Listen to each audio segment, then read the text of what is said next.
La Casa Hermandad del Rocío de los Palacios acogía anoche la charla coloquio Ser donante de médula, una nueva forma de vivir la caridad, a cargo de dos reconocidos sanitarios especializados en la donación de órganos. El que fuera coordinador de trasplantes del Hospital Virgen del Rocío, el doctor José Pérez Bernal, y Fátima de la Cruz, del Servicio de Hematología y Hemoterapia de este mismo centro hospitalario.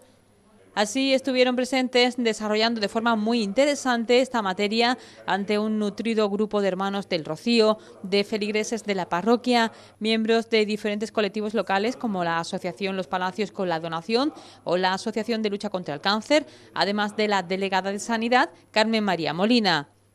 El doctor Pérez Bernal reconocía que el nivel de concienciación que se está consiguiendo en los Palacios y Villafranca y en toda Andalucía con el tema de la donación es muy destacado y gracias a ello se está trasplantando a muchas personas. Para Pérez Bernal, el gesto de la donación es un acto de amor al prójimo y donde la ayuda de la Iglesia está siendo fundamental. Cuando hablamos de que en la medicina hoy día se curan muchas enfermedades terribles, gracias a la medicina yo siempre digo que es gracias a los donantes, porque sin ellos no podemos hacer los trasplantes. Nosotros podemos tener, y los tenemos gracias a Dios, unos hospitales fabulosos y un nivel de la sanidad altísimo, comparado con cualquier país de máximo nivel. Pero si no hay donantes no podemos hacer los trasplantes. O sea que la vida de muchas personas dependen de la generosidad de otras. Cuando tú le pides que hagan un esfuerzo y le explicas que al cielo va el alma, que al cuerpo lo quemamos y que, como decía don Carlos Amigo, nuestro cardenal emérito que ha estado aquí hace poco, no te lleves al cielo lo que necesitamos aquí. Desde entonces ha cambiado. Ha cambiado. Porque en esos momentos tan terribles deciden los sentimientos. Yo he notado montones de veces que las familias en ese momento tan trágico me miraban pero no me veían. Veían que yo estaba hablando pero no me escuchaban. Pero sabían que le estaba transmitiendo un mensaje de vida para muchos enfermos terminales. En cuanto al trasplante de médula, José Pérez Bernal manifestaba que se trata de los menos conocidos, pero que Pablo Ráez, el joven de Málaga fallecido el pasado año, con su mensaje de concienciación, consiguió que en España contemos en la actualidad con casi 400.000 donantes de médula. Pérez Bernal insistió en la importancia de inscribirse como donante de médula y dio detalles de cómo suele ser la evolución del paciente tras este tipo de trasplante. Después de la quimioterapia y de estar sin defensa, aislados, casi un mes se llevan ingresados. Son habitaciones que no entra nadie, prácticamente nada más que entra el médico especialista y la enfermera. Y un familiar se queda a vivir dentro durante un mes. En caso de los niños suelen ser las madres más que los padres.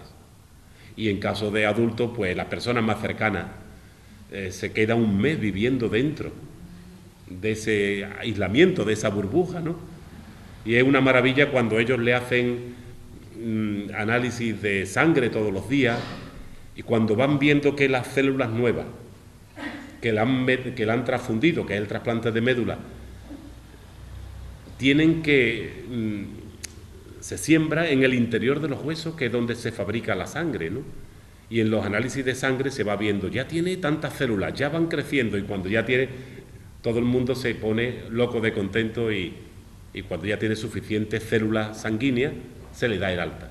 Pero como conocedora del tema, Fátima de la Cruz transmitió a los presentes detalles de cómo es la donación de médula y en qué situaciones se suele hacer el trasplante medular. Todas las enfermedades de la médula ósea se pueden tratar con quimioterapia y con diferentes fármacos que, bueno, hoy en día ya no siempre es quimioterapia, pero se suelen tratar con quimioterapia. Pero en algunos casos la quimioterapia solo sabemos que no es curativa y aunque a veces pensemos que lo pueda ser, a veces las enfermedades son más fuertes que los tratamientos y vuelven.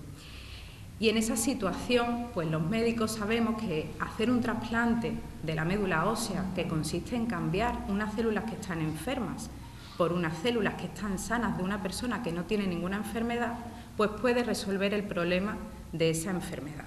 Las células sanas del donante conocen al cuerpo en el que viven, pero no conocen al cuerpo al que van. Y si no hay una compatibilidad lo más parecida posible, las células sanas van a pelear contra el nuevo cuerpo y pueden producir una cosa que nosotros llamamos enfermedad injerto contrarreceptor, el injerto sería lo trasplantado, el receptor sería el huésped, el enfermo, al que se le ponen las células madre, y esa enfermedad injerto contra receptor, cuando se produce en una situación descontrolada, puede, desgraciadamente, pues llevar a la muerte del enfermo y, por tanto, se necesita una situación ideal de compatibilidad. Según los datos ofrecidos por Fátima de la Cruz, un 85% de las personas que acceden al Registro Mundial de Donantes llegan a conseguir un donante compatible. Sin embargo, insiste en la necesidad de completar esta cifra para aumentar aún más el porcentaje de compatibilidad. Cuando una persona se decide por ser donante, lo primero que tiene que saber es que le pueden llamar para cualquier persona del mundo, no para la persona a la que desearía dársela, porque a veces nos ocurre que tenemos nadie familiar, pero quizás sí un amigo, quizás un conocido, y le queremos ayudar, y lo primero que pensamos es, ¿le puedo dar yo, por favor, mis células madre? Pues no se puede hacer de forma dirigida, se tiene que hacer, como digo, de forma voluntaria. Hoy en día, afortunadamente, el 85% de las personas que van al Registro Mundial de Donantes consiguen un donante compatible, pero ahí tenemos un 15% en el que, al no encontrar un donante compatible, optamos por una donación que es de una calidad inferior, que es la del familiar no idéntico. Esta charla coloquio es una de las jornadas de solidaridad parroquial incluidas en la programación organizada por el Sagrado Corazón de Jesús para conmemorar su 50 aniversario. La segunda tendrá lugar el martes 10 de abril, día en el que la Casa Hermandad del Rocío acogerá una donación de sangre desde las 5 de la tarde y hasta las 9 de la noche. Somos conscientes de ese trabajo y de esa labor que se está haciendo en los palacios desde hace ya algún tiempo y que ha movido a mucha gente, que sigue moviendo, que está sensibilizando a mucha gente, igual que en otros sitios, y que todas estas cosas pues sirven para seguir sensibilizando aún más a más personas en todos estos temas. La ciencia va avanzando y lógicamente no podemos mantenernos al margen, como ahora últimamente ha dicho el doctor Bernal, sino que tenemos que ir en paralelo precisamente por eso, ¿no? Porque lo que hay que hacer es estar con el que sufre, estar cerca del que lo pasa mal, y por lo tanto todo lo que hagamos por todas esas personas, pues bien hecho usted estará. El acto terminó con la entrega del cirio del donante que ha aportado la Virgen de los Ángeles de la Hermandad de la Borriquita el pasado domingo de Ramos a María Antonia Valle Bellido, donante de médula.